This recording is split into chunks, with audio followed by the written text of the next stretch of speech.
talk about one of the interesting conjunctions, Venus Rahu conjunction in Vedic astrology. So, what does it mean for each ascendant? So, it is too complicated to dig into details of each ascendant because we need to consider many factors to conclude. So I would like to talk at a very high level. What are the results, effects of this conjunction? So is it a good conjunction or a bad conjunction? It depends on the stature of the person. So for a celebrity, for a person who runs an alcohol shop or a club or who owns some media entertainment channels, this conjunction is a very good wealth giving conjunction. For ordinary people, this conjunction has a different a totally different meaning. So usually Venus represents for pleasures, romance, sexuality, sexual interest, beauty, creativity, artistic nature, wealth. And also in a man's chart, Venus is Karaka for wife. Rahu, so Rahu is an Asura planet, a foreign planet, which is totally different from Manushya and Devagana, and he has a different way of doing things. He has a totally different perspective. So Rahu is very good, skilled at absorbing the qualities of the house or the planet which it joins, and it amplifies that energy. So I could say that Venus with Rahu, a closely conjuncted Venus Rahu within 5 degrees acts like a double Venus, a double afflicted Venus. So in Vedic astrology, in ancient text, this conjunction is called as Lampata Yoga. So what is the meaning of Lampata Yoga? So especially in the context of men I am talking about. A guy who is king of pleasures, king of adultery. A guy who is obsessed with many women, go after with many women. This is what the conjunction is. Especially if this conjunction happens in some houses, in particular stars, this can bring many troubles to an individual.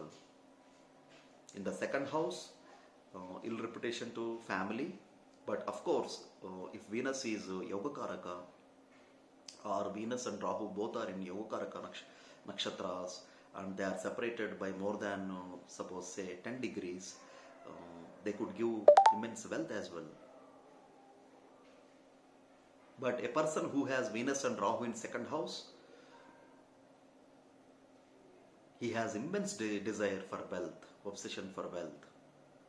In 7th house, this is not a good conjunction because this will lead to extramarital affairs. And 8th house also same case, but things are hidden with the 8th house. In 12th house, yes, this conjunction it can bring trouble because 12th house is already a house of pleasures, hidden things, toxic things. Venus is actually very comfortable in 12th house. So along with Rahu, so it's a kind of, it acts like a double Venus in 12th house, Venus and Rahu conjunction. This person has a lot of obsession for celebrities, beauties. He would always imagine being with, beautiful girls. So whether this guy goes after other women or not, we need to see how deep the conjunction is. And also I always mention, whenever there is whenever there is a conjunction happening in any house in astrology, one important point I always emphasize is the aspect of Jupiter. Especially when malefics are involved in the conjunction, the Jupiter aspect makes a person God-fearing, moral, and save him from many threats.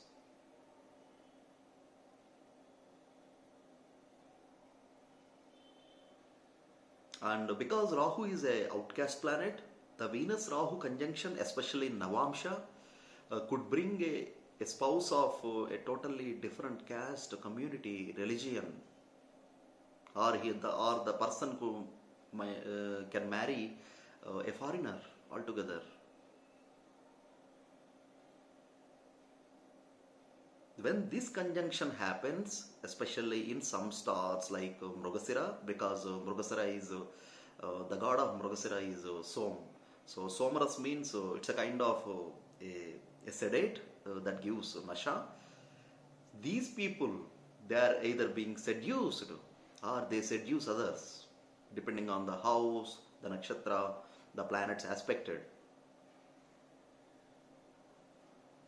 If this conjunction happens in certain stars like Mrugasira, Moola and Chitta, that's it.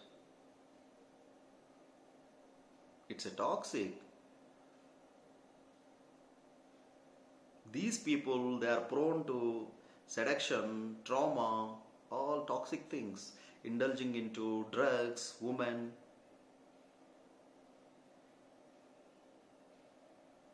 What happens if this conjunction happening in the fifth house? So fifth house is a house of creativity, beauty, arts. Not only that, relationships, love, romance.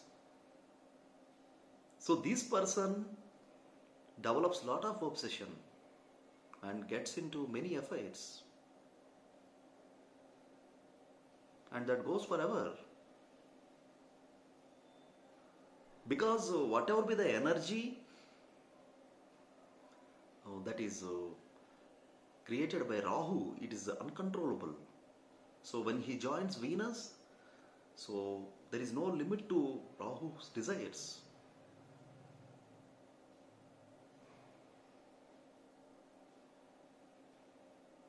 And especially we need to see the aspect of Jupiter on this conjunction for a safe and smooth life, especially when this particular dasha is activated. And also we need to see the dignity of planet Sun, because what is Sun? Sun is a royal planet. Sun is self-respect, self-esteem. A person who is of not ethical and low moral, it means the Sun is not in good dignity in the chart. For people who have Sun debilitated and have this conjunction in the nakshatras and houses that I mentioned, they go after women, they get into adultery. It's like 50, 100 century, like that they go. Uncontrollable obsession, desire they develop because of this conjunction. If this conjunction lacks benefic aspect of Jupiter, and at the same time the king of planets, the planet of self-esteem, pride, is debilitated in Libra, then God can only save these people.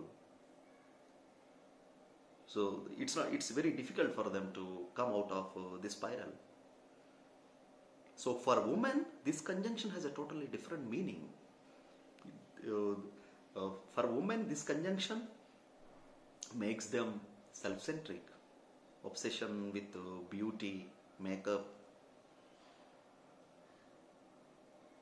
They develop interest to become a celebrity. Famous celebrities, they have this conjunction. And millionaires, they have this conjunction, especially in certain houses and certain stars.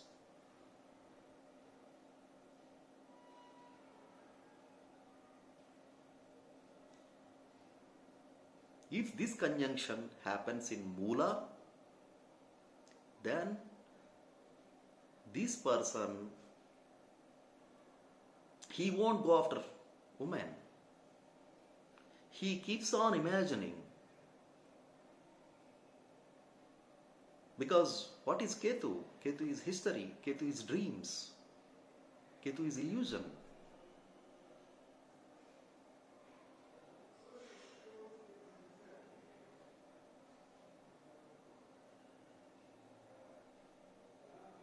So, this Lampata Yoga, it has a lot of negative effect if it happens to fall in certain houses like 7th house, ascendant, 12th house, 6th house, because 6th house is house of vices. A mistress is known from 6th house. That's why 6th house is a threat to 7th house.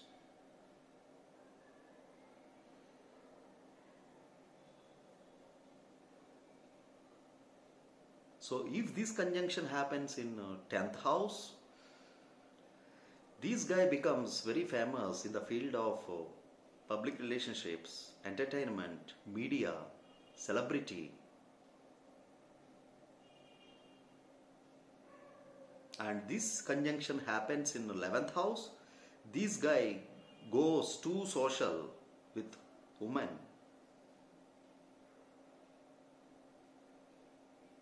So the same results apply for women, but in place of Venus, it is Mars for women. A Mars Rahu conjunction could bring as good as bad results as Venus Rahu conjunction for men.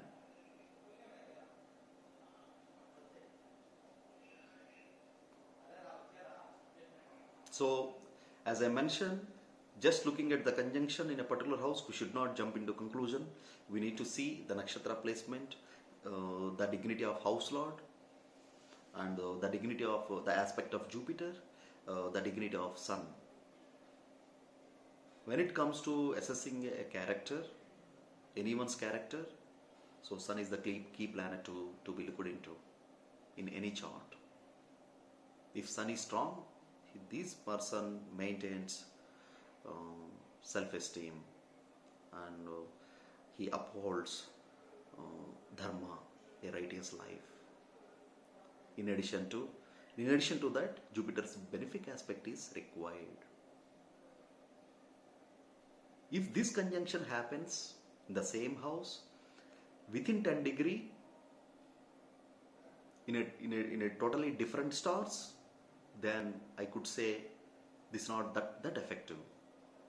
The impact of this conjunction is not that effective. If this conjunction happens within 10 degree in the same star, then there are two cases here. Same star within 5 degrees, it is more troublesome. Same star, they are separated by more than 10 degrees,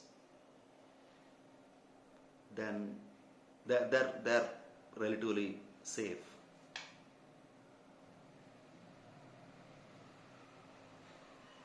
It makes a person to live in an imaginary plane than really getting into physical. So friends, this is my analysis on Venus Rahu conjunction. If you like the video, please subscribe to it. Also like the video. Thank you very much.